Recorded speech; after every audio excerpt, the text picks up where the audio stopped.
श्री गणेशाय नमः। श्री हरि श्रीलिंग महापुराण 63वां अध्याय। दक्ष प्रजापति द्वारा मैथुनी सृष्टि का प्रादुर्भाव, दक्ष कन्याओं की वंश परंपरा तथा ऋषि वंश वर्णन। ऋषि गण बोले, हे सुत जी, अब आप देवताओं, दानवों, गंधर्वों, उर्गों और राक्षसों की उत्पत्ति का उत्तम विधि से यथाक्रम वर्णन कीजिए।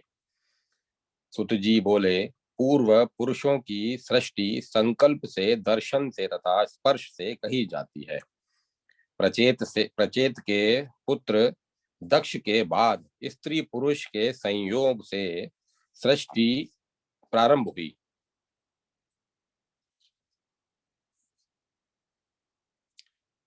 जब देवताओं, ऋषियों और पनगों का सृजन करते हुए उन प्रजापति से लोक वृद्धि को प्राप्त नहीं हुआ, तब दक्ष ने मैथुन योग से अपनी भार्या सुति से 5000 पुत्र उत्पन्न किए। तत्पश्चात उन महाभाग्य वालों को देखकर वे अनेक प्रकार की प्रजाओं की सृष्टि के इच्छुक हो गए। तब नारद जी ने उत्पन्न हुए उन हर्षव नाम वाले दक्ष पुत्रों से कहा, ऊपर तथा नीचे पृथ्वी का प्रमाण जानकर आप लोग विशेष रूप से सृष्टि कीजिए। हे मुनि श्रेष्ठों, उनका वचन सुनकर वे सभी दिशाओं में चले गए। वे आज तक नहीं लौटे। जैसे नदियां समुद्र में मिलकर समुद्र से वापस नहीं लौटती, हर्यश्व संज्ञक पुत्रों के नष्ट हो जाने पर प्रजापति प्रभु दक्ष ने स्तुति से पुनः 1000 पुत्रों को उत्पन्न किया। हे विप्रों, जब शबल नाम वाले वे पुत्र सृष्टि करने के लिए एकत्रित हुए, तब नारद ने सूर्य के समान तेज वाले उन आए हुए पुत्रों से पुनः कहा, पृथ्वी का संपूर्ण विस्तार जानकर तथा अपने भाइयों का बार बार पता लगाकर यहाँ आकर के आप लोग विशेष रूप से सृष्टि कीजिए। वे सभी उसी मार्ग से अपने भाइयों की गति को प्राप्त हुए। तदंतर उनके भी नष्ट हो जाने पर प्रचेतस के पुत्र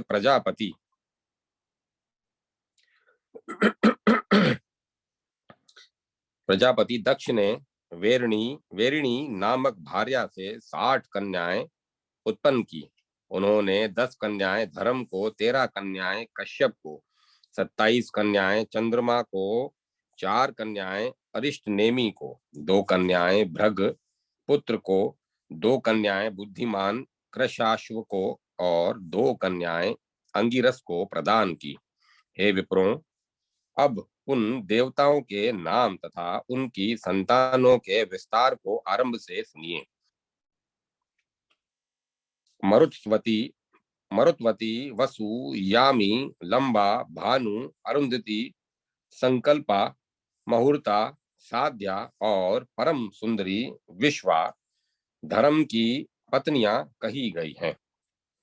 हे ऋषियों, अब मैं उनके पुत्रों को बताता हूँ। विश्वा से विश्वे देव हुए, संध्या ने संध्याओं को जन्म दिया, मरुत्वती से मरुत्वान हुए और वसु से सभी वसु उत्पन्न हुए। भानु से भानुगण तथा मुहूर्ता से मुहूर्त गण उत्पन्न बताए गए हैं। लंबा से घोष नाम वाले पुत्र हुए। यामी से नागी विधि उत्पन्न हुए। संकल्पा से संकल्प नामक पुत्र हुआ। अब मैं आप लोगों को वसुओं की सृष्टि बताता हूँ। जो देवता ज्योतिष्मान तथा सभी दिशाओं में व्यापक हैं, वे वसु कहे गए हैं। वे सभी प्राणियों के हितैषी हैं। आप ध्रुव, सोम, धर, अनिल, अनल, प्रत्युष तथा प्रभास, ये 60 वसु कहे गए हैं। अजेकपाद, अहिर्भूर्धन्य, विरूपाक्ष, भैरव, हर, बहुरूप, सुरेश्वर, त्र्यंबक, सावित्र, जयंत, पिनाकी तथा अपराजित ये गणेश्वर 11 रुद्र कहे गए हैं। हे ऋषियों, अब मैं कश्यप की पत्नियों से उत्पन्न पुत्रों तथा पोत्रों को बताऊंगा। अदिति, दिति, अरिष्टा, सुरसा, मुनि, सुरभि, विंता, ताम्रा, क्रोधवशा, इला, क्रुदु, त्विश्वा एवं दनु ये कश्यप की पत्नियां थी।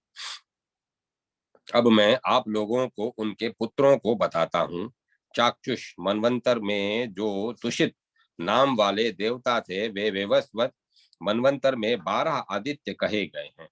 इंद्र, धाता, भग, त्वष्टा, मित्र, वरुण, अर्यमा, विवस्वान, सविता, पुषा, अंशुमान तथा विष्णु ये 1000 किरणों वाले 12 आदित्य कहे गए हैं। दिति ने कश्यप से हिरण्यकश्यपु तथा हिरणाक्ष इन 2 पुत्रों को प्राप्त किया था, ऐसा हमने सुना है। दनु ने कश्यप से बल के अभिमान वाले 100 पुत्र प्राप्त किए। हे श्रेष्ठ द्विजों, इनमें विप्रचित्ति प्रधान था। हे श्रेष्ठ द्विजों, ताम्रा ने शुकी, शैनी, भासी, सुग्रीवी, ग्रंथिका तथा शुचि इन 6 कन्याओं को जन्म दिया। शुचि ने धर्म से शुकों तथा उल्लुकों को उत्पन्न किया। शैनी ने शैनों, बाघ तथा बांसी से कुरंगों को जन्म दिया। क्रंधी ने गिद्धों को, कपोतों तथा पारावत पक्षियों को जन्म दिया। शुचि ने हंस, सारस तथा करांड पक्षियों को जन्म दिया। सुग्रीवी ने अजों, अश्वों, मेषों, ऊंटों तथा गर्दभों को जन्म दिया। शुभविंता ने गरुड़ तथा अरुण को और सभी लोगों को भय प्रदान करने वाली सौदामिनी नामक कन्या को उत्पन्न किया। सुरसा से हजारों सर्प उत्पन्न हुए। उत्तम व्रत वाली क्रदु ने 1000 सिर वाले 1000 सर्प उत्पन्न किए। इनमें 26 सर्प उत्तम तथा प्रधान कहे गए हैं। वे शेष, वासुकी, करकोट, शंख, ऐरावत, कंबल, धनंजय, महानील, पद्म, अश्वतर, तक्षक, एलापत्र, महापद्म, धृतराष्ट्र, बहा बलाहक, शंखपाल, महाशंख, पुष्प दृष्ट, शुभानन, शंखलोमा, नहुष, वामन, फणित, कपिल, दुर्मुख तथा पंतजलि नाम वाले कहे गए हैं। क्रोधवशा ने मायावी राक्षसों तथा रुद्र गणों को जन्म दिया और सुंदर स्त्री सुरभि ने कश्यप से गायों तथा भैंसों को जन्म दिया, ऐसा हमने सुना है। मुनि नामक कश्यप भार्या ने मुनियों एवं अप्सराओं को और अरिष्टा ने बहुत से किन्नरों तथा गंधर्वों को जन्म दिया। इला ने समस्त तृणों, वृक्षों, लताओं तथा गुल्मों को जन्म दिया। त्विश्वा ने करोड़ों यक्षों और राक्षसों को पैदा किया। मैंने कश्यप की इन संतानों का संक्षेप में वर्णन कर दिया। इन सब के बहुत से पुत्र, पौत्र आदि वंश कहे गए हैं। इस प्रकार महात्मा कश्यप के द्वारा प्रजाओं की सृष्टि कर लिए जाने पर तथा उन सभी चर अचर प्रजाओं के प्रतिष्ठित हो जाने पर प्रजापति ने उनमें से मुख्यों को अधिपति के पद पर अभिषिक्त करके विवस्वत मनु को मनुष्यों का अधिपति बनाया। स्वयंभू मनवंतर में पहले ब्रह्मा ने जिन्हें अभिषिक्त किया था, उन्हीं के द्वारा पर्वतों सहित 7 द्वीपों वाली संपूर्ण पृथ्वी आज भी आदेश के अनुसार धर्म पूर्वक पालित की जा रही है। ब्रह्मा ने पूर्व स्वयंभू मनवंतर में जिनका अभिषेक किया था, वे ही यहाँ अभिषिक्त किए जाते हैं और मनु होते हैं। इन मनवंतरों से इन मनवंतरों के बीत जाने पर राजा भी चले जाते हैं। इस प्रकार इनके बाद मनवंतर आने पर अन्य राजा अभिषिक्त किए जाते हैं। अतीत तथा अनागत सभी राजा मनवंतर में कहे गए हैं। प्रजा संतान के कारण इन पुत्रों को उत्पन्न करके अपने वंश की कामना रखने वाले उन कश्यप ने वंश को बढ़ाने वाला पुत्र मुझे उत्पन्न हो, ऐसा सोचते हुए पुनः तप करना आरंभ किया। इस प्रकार ध्यान करते हुए उन महात्मा कश्यप के ब्रह्म योग से पुनः महान ओजस्वी दो पुत्र उत्पन्न हुए। वत्सर तथा असित नाम वाले वे दोनों ब्रह्मवादी थे। वत्सर से महान यश वाले नेधुर्व तथा रेभ्य उत्पन्न हुए। रेभ्य के पुत्रों को भी रेभ्य नाम वाला जानना चाहिए। हे ऋषियों, अब मैं नेध्रुव के पुत्रों के विषय में बताता हूँ। च्यवन की कन्या से सुमेधा उत्पन्न हुई। वह नेध्रुव की पत्नी तथा कुंड पाइयों की माता थी। असित की एक पर्णा से शांडिल्यों में श्रेष्ठ ब्रह्मिष्ठ श्रीमान तथा महातपस्वी देवल उत्पन्न हुए। इस प्रकार शांडिल्य, नेधुर्व तथा रैभ्य ये तीनों पक्ष कश्यप से होने वाले हुए। अब मैं पुलस्त के 9 राक्षस वंशजों का वर्णन करता हूँ। प्रभु मनु के 11वें चतुर्युग के अतिक्रांत होने पर उसका आधा अवशिष्ट रह जाने पर जब द्वापर का आरंभ हुआ, तब मनु की पीढ़ी में नरिशंत का दम नामक पुत्र हुआ। उस दम का उत्तराधिकारी तृणबिंदु कहा गया है। वह त्रेता युग के 3/4 भाग में राजा हुआ। उसकी कन्या एलविला रूप में अप्रीतम थी। उस राजऋषि ने वह कन्या पुलस्त को दे दी। इस एलविला से ऋषि विशर्वा उत्पन्न हुए।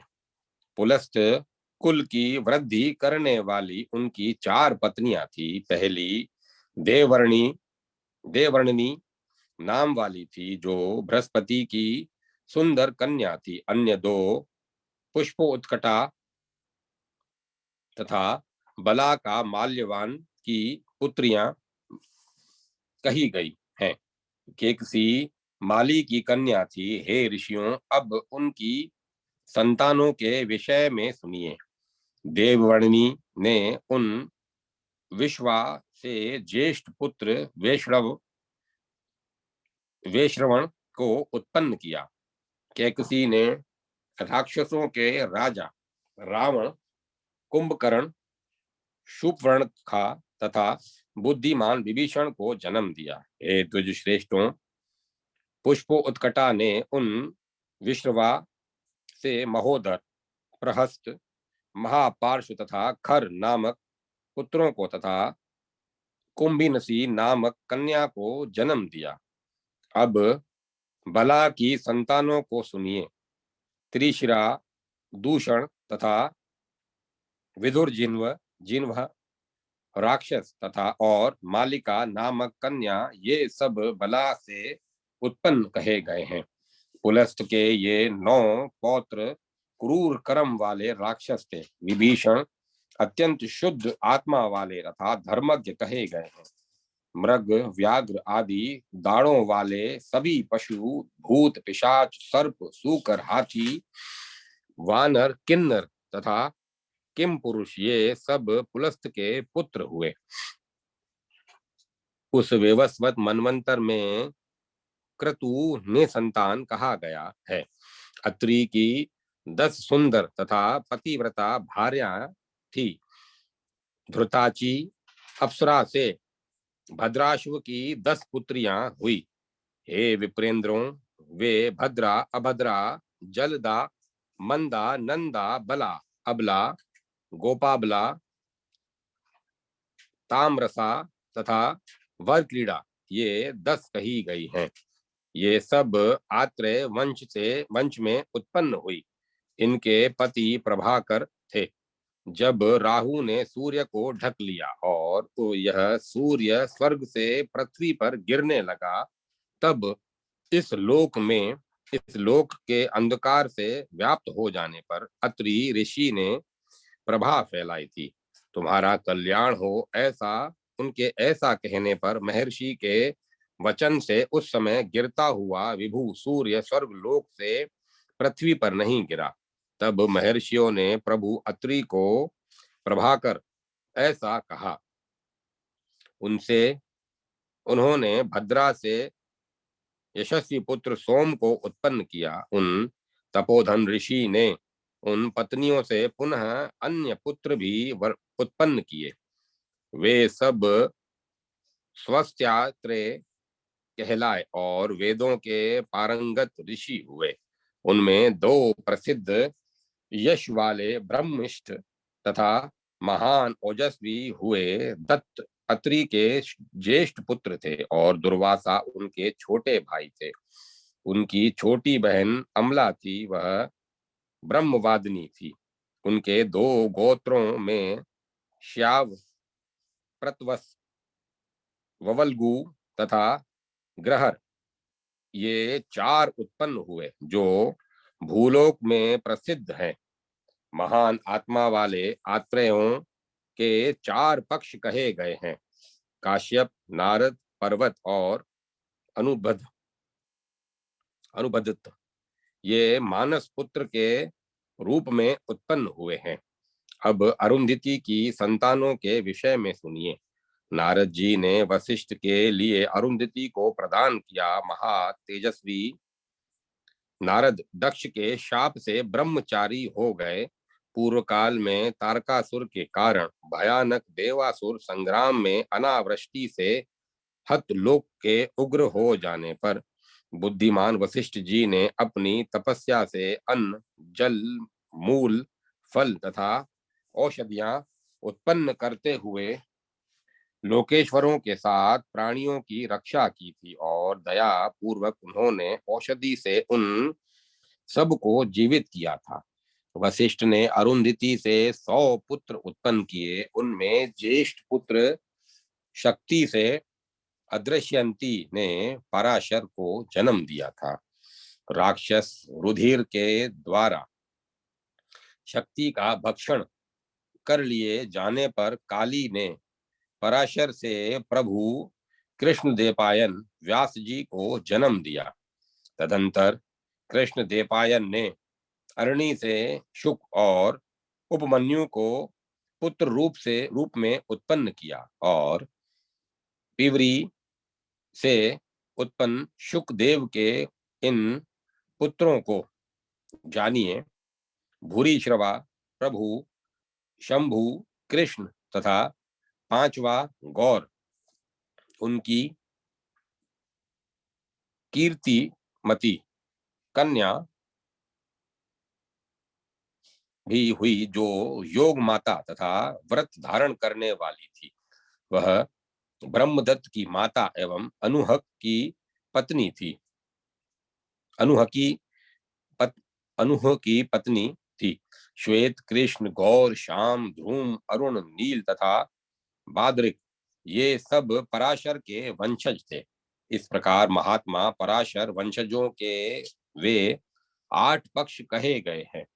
हे ऋषियों, अब इसके आगे इंद्र प्रमिति की उत्पत्ति के विषय में जानिए।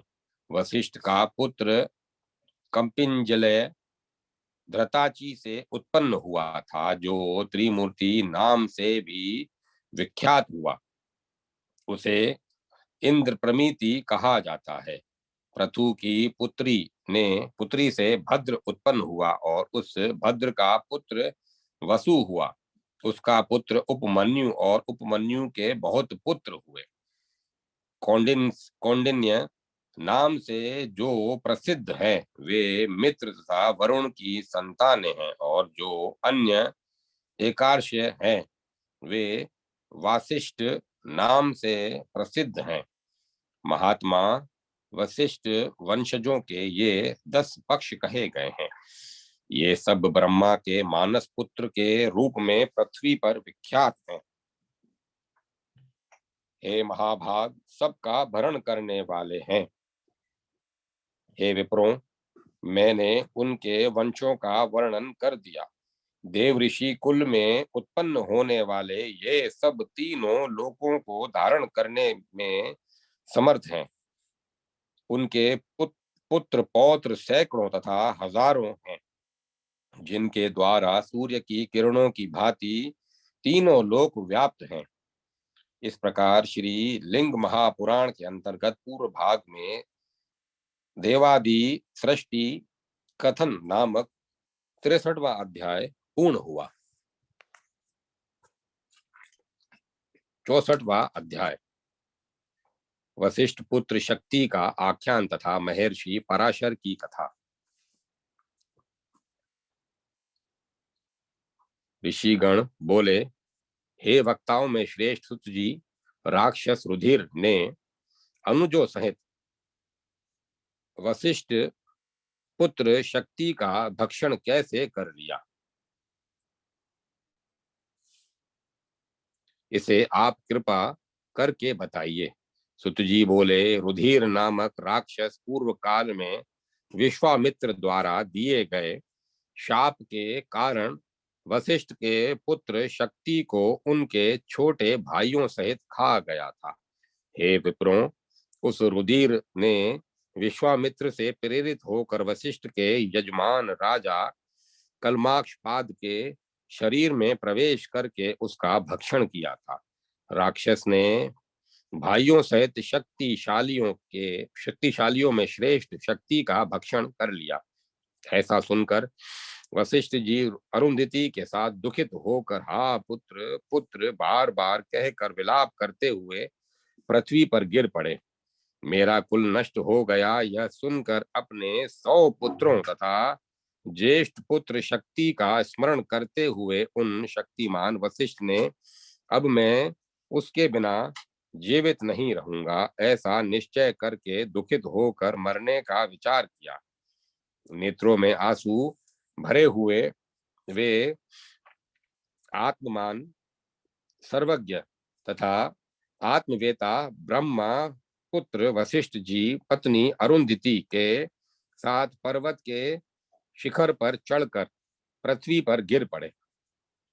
तब विचित्र हार पहने हुए तथा हाथी के समान क्रीड़ा युक्त चाल वाली पृथ्वी ने पर्वत से गिरे हुए उन वशिष्ठ को धारण कर लिया और वह कमल के समान अपने हाथों में उन रोते हुए वशिष्ठ को पकड़कर स्वयं रुदन करने लगी।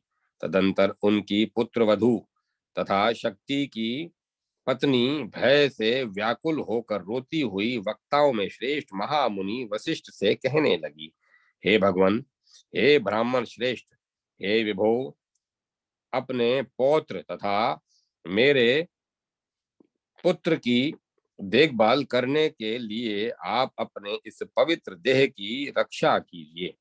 हे विप्रेंद्र, आपको अपने इस परम सुंदर शरीर का त्याग नहीं करना चाहिए, क्योंकि सभी अर्थों को सिद्ध करने वाला शक्ति पुत्र मेरे गर्भ में स्थित है।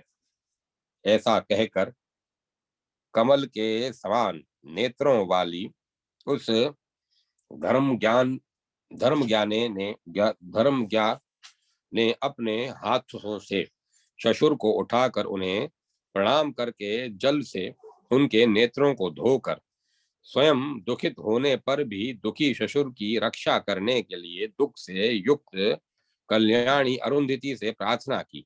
तदंतर पुत्र वधु का वचन सुनकर चैतन्य प्राप्त कर पुत्र वत्सल मुनि श्रेष्ठ वशिष्ठ भूमि से उठकर अरुंधति का आश्रय ले अश्रु पूरित नेत्रों वाली उस अदृश्यंती का हाथों से स्पर्श करके भार्या सहित रो पड़े।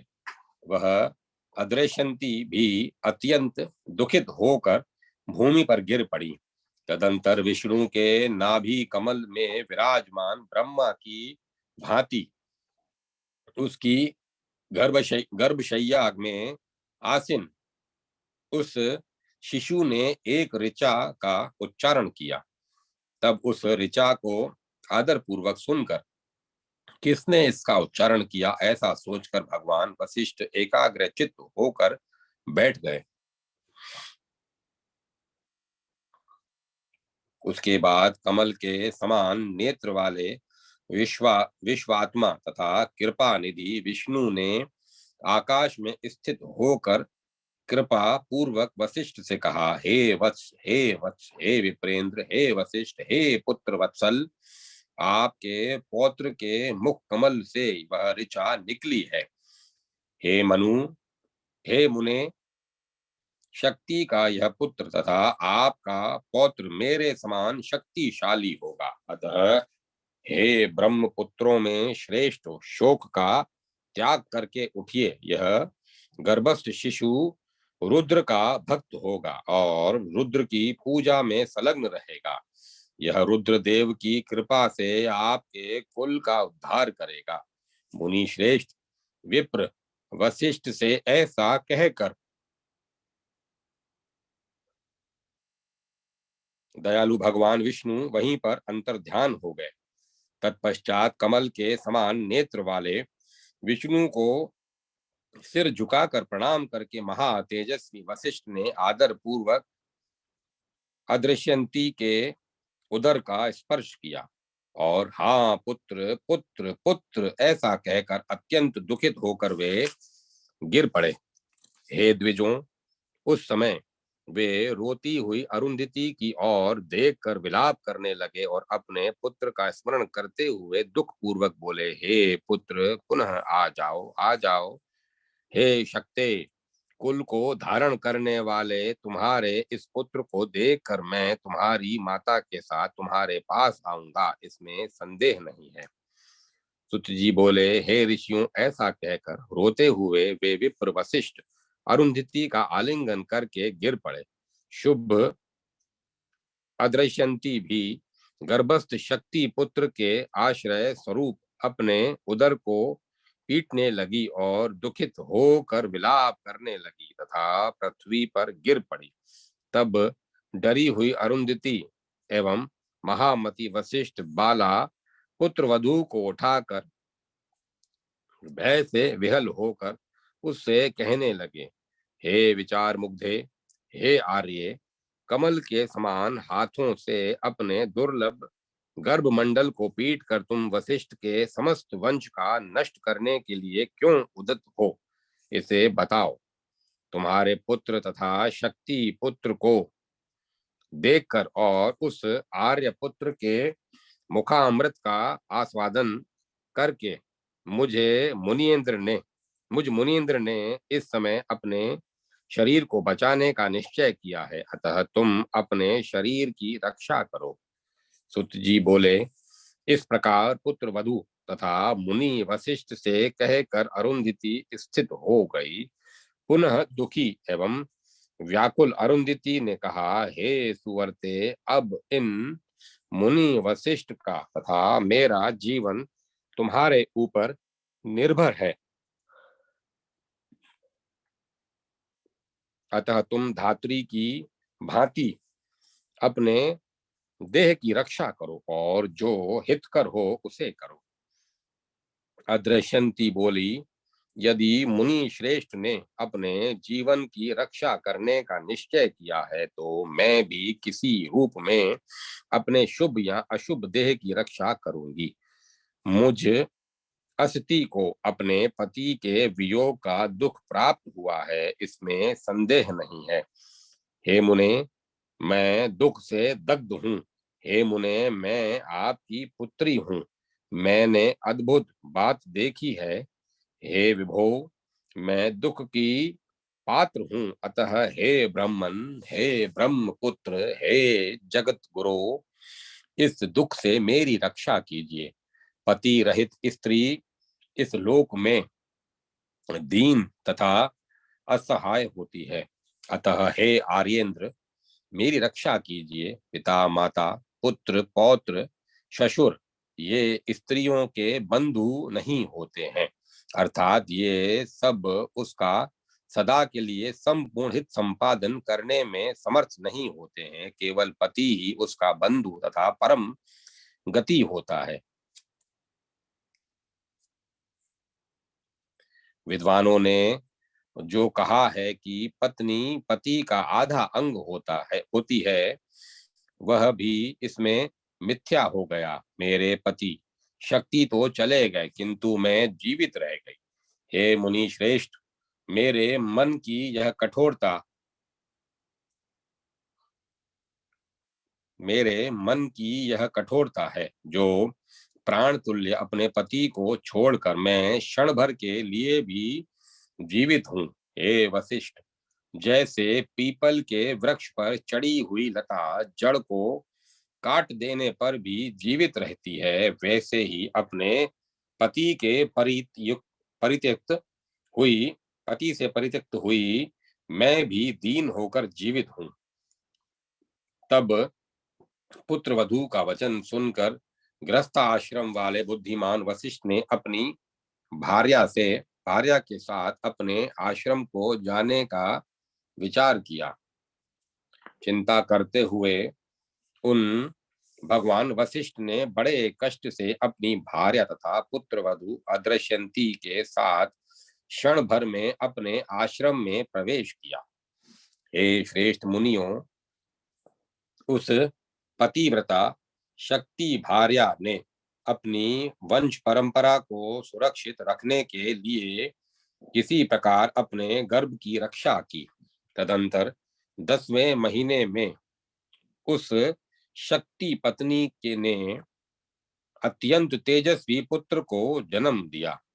जैसे अरुंधति ने शक्तिशाली शक्ति को जन्म दिया था, उस शक्ति पत्नी ने साक्षात पराशर को उसी तरह जन्म दिया। जैसे अदिति ने विष्णु को, स्वाहा ने गुह को और अरुणी ने अग्नि को पुत्र रूप में प्राप्त कर दिया था, पुत्र रूप में जन्म दिया था। जब शक्ति के पुत्र ने पृथ्वी तल पर अवतार लिया, तब शक्ति ने दुख त्याग कर पितरों की समता को प्राप्त किया। हे श्रेष्ठ मुनियों, वे पुण्यात्मा वशिष्ठ पुत्र शक्ति पितृलोक में स्थित होकर अपने भाइयों के साथ उसी प्रकार सुशोभित हुए जैसे सूर्य आदित्यों के साथ सुशोभित होते हैं। हे विप्रेंद्रों, पराशर के अवतार लेने पर उस समय सभी पितामह प्रपितामह आदि पितृगण नाचने तथा गाने लगे। जो ब्रह्मवादी लोग थे वे पृथ्वी पर एवं देवता लोग स्वर्ग में नृत्य करने लगे।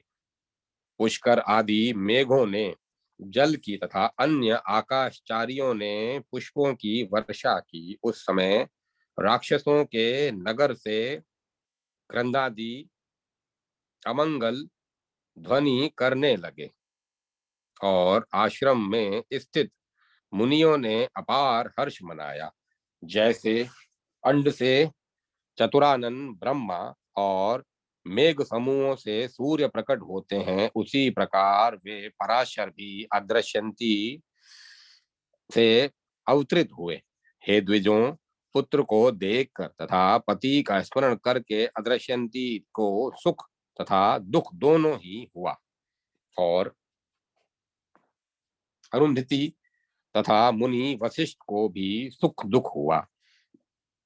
अत्यधिक कांति वाले पुत्र पराशर को देखकर विहल तथा रुधे रुंधे कंठ वाली वह बाला विलाप करने लगी और भूमि पर गिर पड़ी।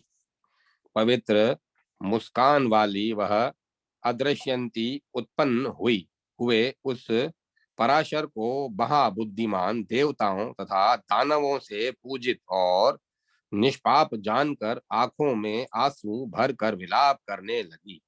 हे वशिष्ठ सुत शक्ति, हे प्रभो, पुत्र दर्शन की इच्छा वाली इस दीन वदना को तथा अपने पुत्र को वन के बीच में छोड़कर आप कहाँ चले गए? अपने निष्पाप पुत्र का दर्शन कीजिए।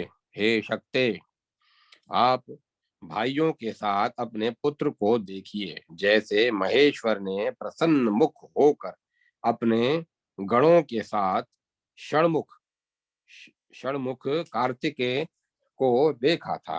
तत्पश्चात उसके विलाप को सुनकर मुनि श्रेष्ठ वशिष्ठ ने दुखित होकर अपनी पुत्र वधु से यह वचन कहा, मत रो। तब बाल मृग के समान नेत्रों वाली वह कुलीन बाला वशिष्ठ की आज्ञा से शोक त्याग करके उस बालक का पालन करने लगी। तदंतर आंसुओं से भरे हुए नेत्रों वाली तथा व्याकुल उस साध्वी अबला को आभूषणों से रहित होकर बैठी देखकर पराशर यह कहने लगे। शाक्ते शक्ति पुत्र पराशर बोले, हे अम्ब, हे अनघे, जैसे चंद्रमंडल से रहित रात्रि सुशोभित नहीं होती है, वैसे ही आपका यह शरीर मंगल आभूषणों के बिना सुशोभित नहीं हो रहा है। आप कृपा करके आज इसका कारण बताइए। हे मातः, मंगल आभरणों का त्याग करके पति विहीना की भांति आप क्यों बैठी हुई हैं? हे शुभने, कृपा करके बताइए। तब उस पुत्र की बात सुनकर उस अदृश्यंती ने पुत्र से अच्छा तथा बुरा कुछ भी नहीं कहा। भगवान शाक्ते पराशर ने उस अदृश्यंती से पुनः कहा, हे माता, मेरे महा तेजस्वी पिता कहाँ हैं? इसे बताइए बताइए। तब पुत्र का वचन सुनकर अत्यधिक व्याकुल होकर वह रोने लगी। हे तात, राक्षस ने तुम्हारे पिता का भक्षण कर लिया। ऐसा कहकर वह भूमि पर गिर पड़ी। तब पौत्र की बात सुनकर दयालु वशिष्ठ भी रोते हुए भूमि पर गिर पड़े। मुनि वशिष्ठ के आश्रम में रहने वाले श्रेष्ठ मुनिगण तथा अरुंधति ये सब भी गिर पड़े। तुम्हारे पिता को राक्षस खा गया।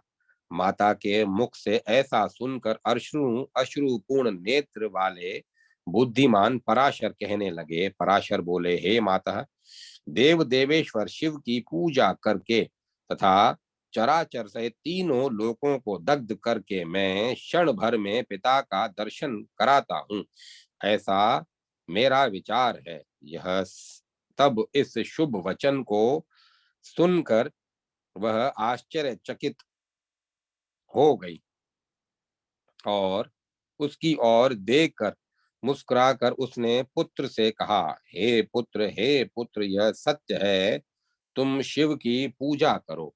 तदंतर इस शक्ति पुत्र पराशर के संकल्प को जानकर दयानिधि बुद्धिमान तथा मुनियों में श्रेष्ठ भगवान वशिष्ठ ने पौत्र से कहा, हे पौत्र, हे मुनि श्रेष्ठ, हे सुवर्त, सुनो, तुम्हारा संकल्प उचित है, फिर भी तुम संपूर्ण लोक का विनाश मत करो।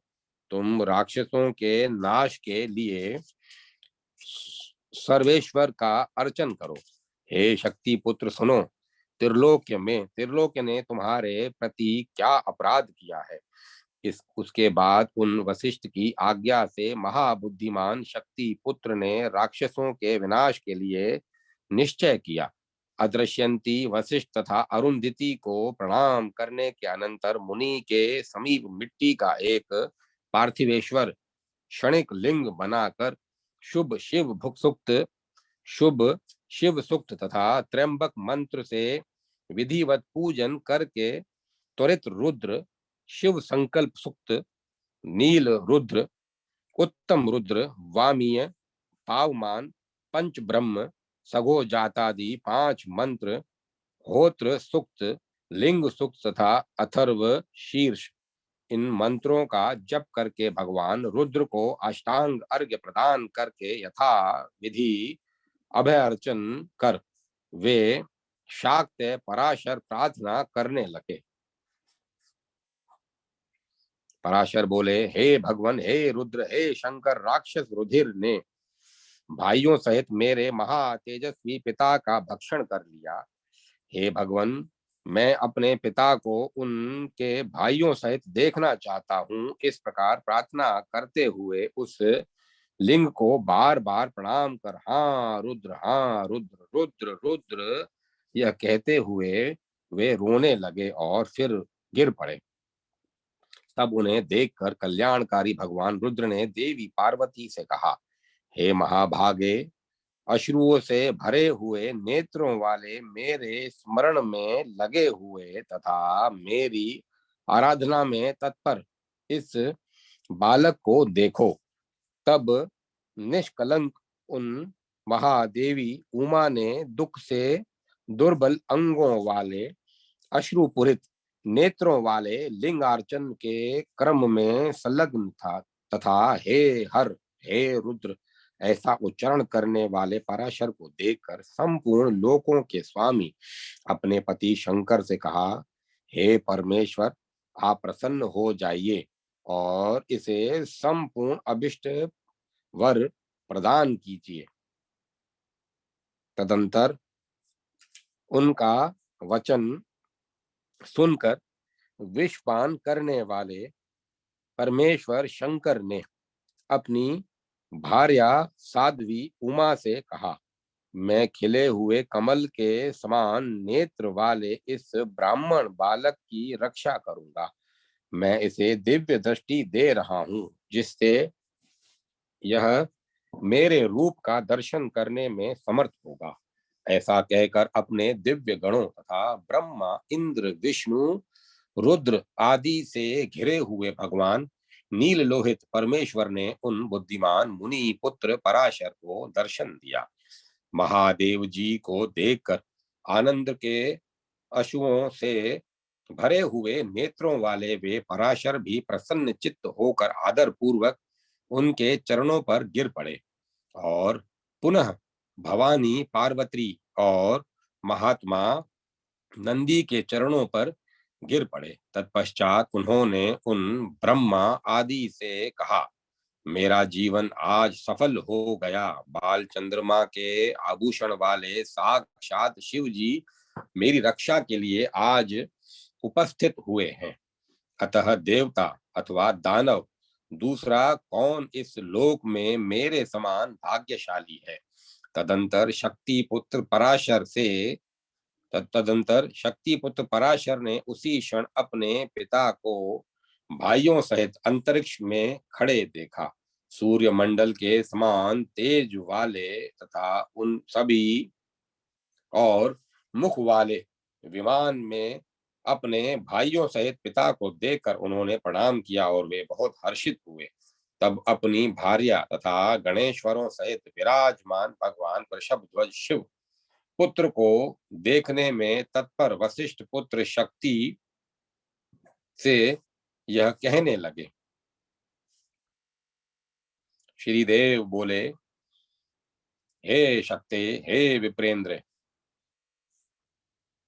आनंद के आंसुओं से सिक्त नेत्रों वाले अपने पुत्र इस बालक को और अदृश्यंती अपने पिता वशिष्ठ महाभाग्यशालिनी कल्याणमयी तथा देवता तुल्य माता अरुंधति को देखो। हे महामते, अपने माता तथा पिता इन दोनों को नमस्कार करो। तदंतर शंकर जी की आज्ञा से देव देव हर को, उमा को, श्रेष्ठ वशिष्ठ को तथा अपने पिता को, श्रेष्ठ वशिष्ठ को तथा अपने पति को देवता मानने वाली महाभाग्यवती कल्याणी माता अरुंधति को शीघ्र प्रणाम करके शक्तिमान शक्ति ने पुनः जगन्नाथ शिव की आज्ञा पाकर कहा।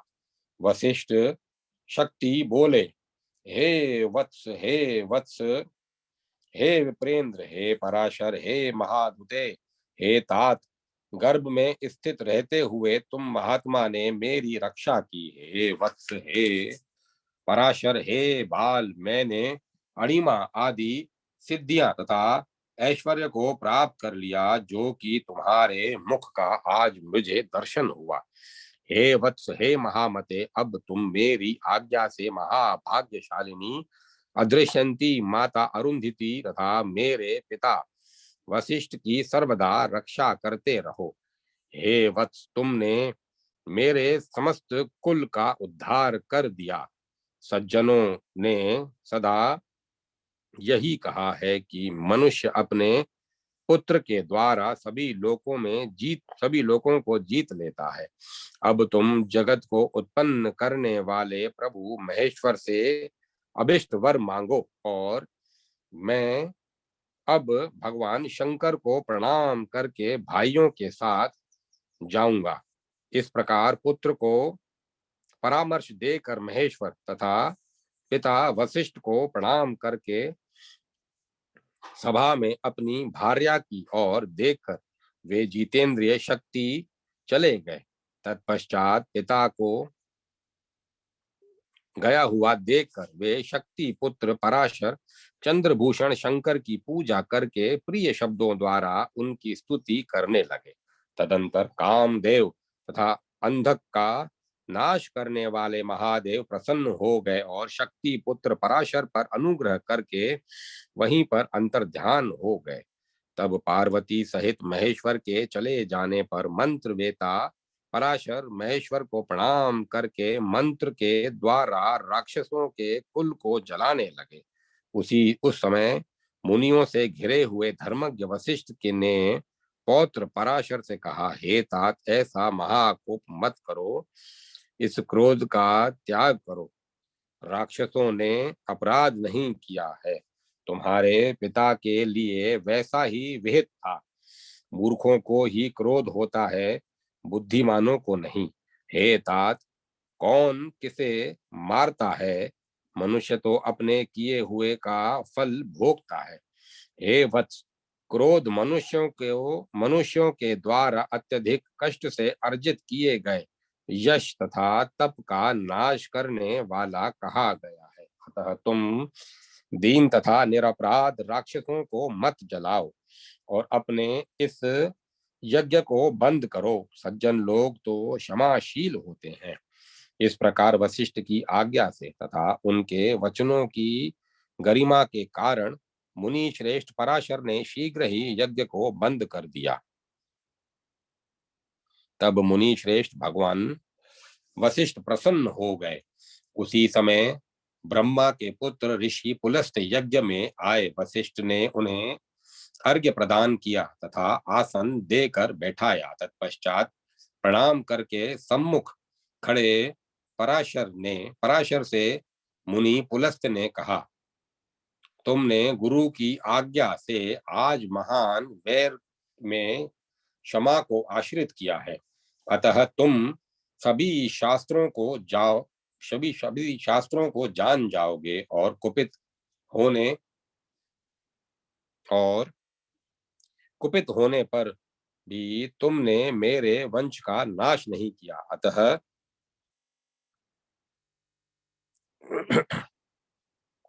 अतः हे महाभाग, मैं तुम्हें अन्य महान वर प्रदान करता हूँ। हे वत्स, तुम पुराण संहिता के कर्ता होगे और देवताओं के परम रहस्य को वास्तविक रूप में जानोगे। हे वत्स, प्रवृत्ति मेरी कृपा से प्रवृत्ति तथा निवृत्ति के कर्मों से तुम्हारी बुद्धि विशुद्ध तथा संदेह रहित होगी। तदंतर वक्ताओं में श्रेष्ठ भगवान वशिष्ठ ने कहा, हे वत्स, ऋषि पुलस्त ने तुम्हारे लिए जो कुछ कहा है यह सब होकर रहेगा। तब उन्होंने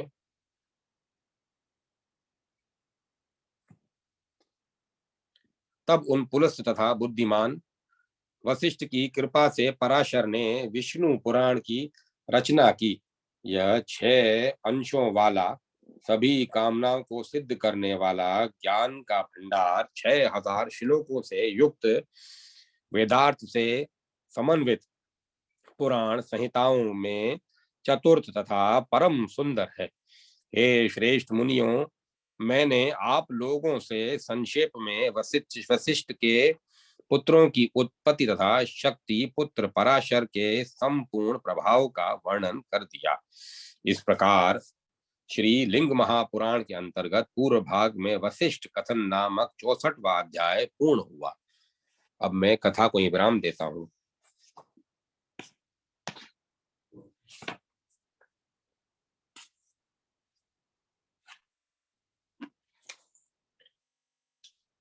आनंदमयी चैतन्यमयी